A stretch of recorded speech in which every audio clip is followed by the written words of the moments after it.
Hello student, पिछली video में हमारा थोड़ा सा चैप्टर रह गया था, हम उसके बारे में पढ़ते हैं। ये पेज नंबर 43 पर है। देखिए, एप्लीकेशन ऑफ रेडिएशन, यानी कि एप्लीकेशन है ये रेडिएशन की। रेडिएशन के बारे में पढ़ा था हमने। देखिए क्या है, वी वेयर वाइट और light colour cloth during summer as they absorb less radiant heat and keep our body cooler and dark clothes.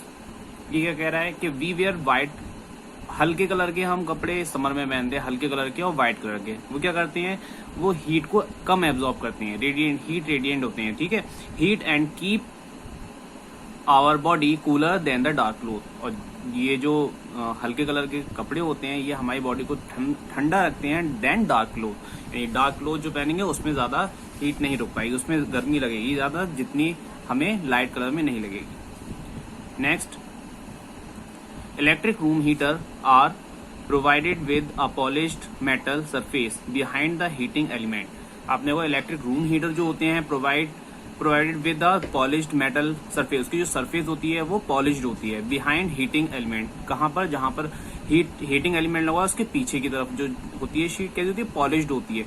This surface reflect almost all the radiant heat from the element. ये क्या करता है, जितनी भी heat निकलती है उसको भी रिफ्लेक्ट करता है, उसको अपने पास से हटाता है, हीट को आगे की तरफ फेंकता है। Reflect almost all the radiant heat from the element that fall on it's towards अस। यानी कि जो हीट निकल के रिफ्लेक्ट करके हमारी तरफ को आती है, जिससे और ज्यादा उससे गर्मी मिलती है इलेक्ट्रिक रूम हीटर से। Next, the base of cooking utensil is painted black so that it absorb more heat and hence cooking is faster.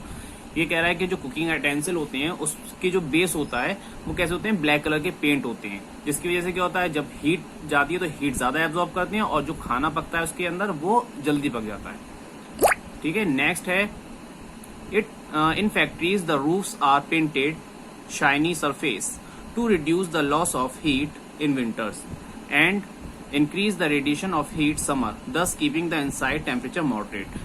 Factories में कह रहा है कि जो रूफ होती हैं वो कैसी होती हैं, शाइनी सिल्वर कलर की होती हैं, जो क्या करती हैं, हीट रिड्यूस करती हैं, reduce to loss of heat. Heat का जो हीट निकलेगी उसको क्या करती है, रिड्यूस कर देती है, उसका लॉस ऑफ हीट जो है रिड्यूस हो जाती है विंटर में, यानी कि उसके अंदर से जितनी हीट होगी वो कम निकलती है। एंड इंक्रीज रेडिएशन, और रेडिएशन को इंक्रीज कर देती है in the heat of heat in summer, यानी जो समर में हीट का जो रेडिएशन होता है उसको तेज कर देती है निकालने में। दस कीपिंग, इसकी वजह से क्या होता है, इनसाइड द टेम्परेचर, जो अंदर का टेम्परेचर होता है वो कैसा रहता है, मॉडरेट रहता है, ठीक है। नेक्स्ट आया आपका comparison of conduction, convection and radiation. इनके बारे में क्या दिया हुआ है, डिफरेंस दिया हुआ है। सबसे पहले पढ़ते हैं हम conduction. Heat is a transfer without actual movement of the molecules. The molecules pass on their energy to their neighbouring molecule. यानी कह रहा है हीट ट्रांसफर होती है विदाउट एक्चुअल मूवमेंट, उसमें एक्चुअल मूवमेंट नहीं होता है, किसके ऑफ द मॉलिक्यूल जो होते हैं उसके अंदर उसका एक्चुअल मूवमेंट नहीं होता है। तो उसका क्या होता है, जो नेबरिंग एनर्जी कैसी है, the molecule pass their energy, वो अपनी जो एनर्जी होते हैं उसके मॉलिक्यूल पास करते रहते हैं, एक एक करके कहाँ पास करते रहते हैं, नेबरिंग मॉलिक्यूल, यानी कि जो पास वाले मॉलिक्यूल जो जुड़े हुए हैं उनसे, उसमें क्या करते रहते हैं, पास करते रहते हैं, इसमें कोई एक्चुअल मूवमेंट नहीं होता। कन्वेक्शन में heat transfer take place due to the movement of molecule themself. Heat transfer होती है take place due to the movement of molecule, जो होते हैं आपस में क्या करते हैं, मूवमेंट करते हैं, उसके मूवमेंट करके क्या करते हैं, अपनी जो एनर्जी है वो एक दूसरे में पहुंचाते हैं। इस प्रकार से कन्वेक्शन होता है। Radiation, heat transfer without a medium. Heat जो ट्रांसफर होती है रेडिएशन में वो किसी भी मीडियम के द्वारा नहीं होती है, विदाउट मीडियम, ठीक है। नेक्स्ट है मीडियम नीडेड। इसमें कह रहा है कि मीडियम की जरूरत होती है कंडक्शन के लिए, हीट का जो कंडक्ट हो रही है उसके लिए क्या है, मीडियम की जरूरत होती है। इसमें भी मीडियम की जरूरत है, मीडियम इज नीडेड। कन्वेक्शन में भी जरूरत होती है, यानी मॉलिक्यूल जो है आसपास होते हैं, मूवमेंट करने के लिए जरूरत होती है मीडियम की। नो मीडियम इज नीडेड, इसमें कोई किसी भी मीडियम की जरूरत नहीं होती है, ठीक है। Heat transfer can be in any direction along the material.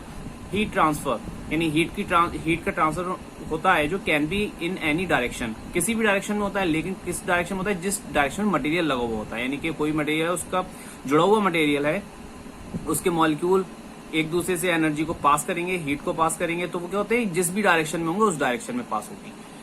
Heat transfer is mainly upward. इसमें कन्वेक्शन में क्या होती है, हीट ऊपर की तरफ जाती है, ऊपर की तरफ ट्रांसफर होती है। हीट ट्रांसफर की takes place in any all direction. इसमें हीट क्या होती है, इसमें हीट ऑल डायरेक्शन में, रेडिएशन में हीट ऑल डायरेक्शन में ट्रांसफर होती है।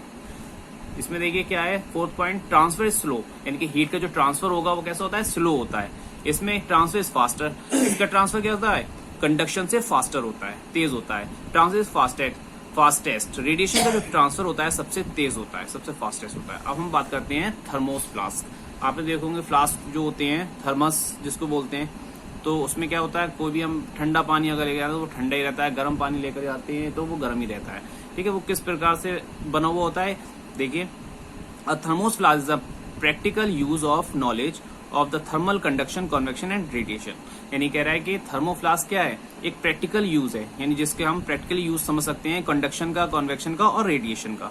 Thermos flask keep hot liquid, hot and cold liquid cold for quite a long time. ये कह रहा है कि हॉट लिक्विड को हॉट रखता है और कोल्ड लिक्विड को कोल्ड रखता है लंबे समय तक के लिए। इट इज डबल वॉल्ड बोतल of thin glass and the space. ये कह रहा है कि कैसी होती है, डबल वॉल, इसकी जो वॉल होती है डबल वॉल होती है, डबल वॉल बॉटल होती है ऑफ थिन ग्लास, इसके अंदर एक थिन क्या लगा होता है, ग्लास शीट लगा होता है। And space between the wall is evacuated, यानी कि इसकी जो वॉल होती है, वॉल में क्या होती है, गैप होता है। ये कह रहा है कि एंड द स्पेस होता है और द वॉल ऑफ द एवोकेट, यानी कि जो वॉल होती है इसको, उसमें क्या होता है, स्पेस होता है, जिससे कि ये हीट को ना बाहर जाने देती है ना अंदर आने देती है, ठीक है। ये बचाए रखती है एक दूसरे को बचाए रखती है मीडियम से। The absence of the material medium between the walls reduces the loss of heat due to the conduction and convection. ये कह रहा है कि एब्सेंस ऑफ द मटेरियल, किसी भी मटेरियल के न होने की वजह से, कोई मीडियम नहीं है बिटवीन द वॉल्स में कोई मटेरियल यानी मीडियम नहीं है, इस वजह से क्या होता है, जो हीट का लॉस होता है वो कम हो जाता है। कंडक्शन और कन्वेक्शन का जो के द्वारा जो हीट का कंडक्शन होगा वो क्या हो जाता है, कम हो जाता है। The mouth of the bottle is closed by a cork और प्लास्टिक स्टॉपर, यानी कि माउथ, जो बॉटल का माउथ होता है वो या तो प्लास्टिक स्टॉपर लगा हुआ होता है उसमें, या कॉर्क लगा हुई होती है, जो क्या कहती है, हीट को बाहर नहीं निकलने देती, ठीक है। इसके आगे हम नेक्स्ट पेज पर देखते हैं। देखिए पेज नंबर हम 44 पर आ गए, इसमें लास्ट बचा हुआ paragraph. The bottle is enclosed in a plastic case, bottle कैसी होती है, प्लास्टिक केस में बंद होती है। The stopper and a plastic case are bad conductor of heat, stopper और प्लास्टिक केस क्या है, एक बैड कंडक्टर है हीट का, या इंसुलेटर भी बोल सकते हैं। The outer surface of inner wall and the inner surface of the outer wall are silvered. ये क्या कह रहा है, the outer surface, inner wall की जो आउटर सरफेस होती है and the inner surface of the outer wall की जो इनर सरफेस होती है क्या होती है, सिल्वर्ड कलर्ड होती है, ठीक है। This reflected heat back into the chamber, क्या करती है, चैम्बर में हीट को अंदर ही रहती है, अंदर ही रिफ्लेक्ट करती है। Minimise loss of heat by radiation, और रेडिएशन के द्वारा जो हीट का लॉस होगा उसको बचाए रखती है, उसको कम करती है, को बचाए रखती है, मिनिमाइज कर देती है। Thus the heat loss due to the conduction, convection and radiation is very little. इस वजह से क्या होता है, लॉस ऑफ हीट लॉस, यानी हीट का जो लॉस होता है किसके द्वारा, कंडक्शन, कन्वेक्शन, रेडिएशन द्वारा क्या होता है, बहुत कम हो जाता है। अब ये आपका चैप्टर कंप्लीट हो गया, इसके आगे मैं वर्क कराऊंगा, वो सारा वर्क आप अपनी फेयर नोटबुक पर कंप्लीट करिएगा, उसको याद करिएगा।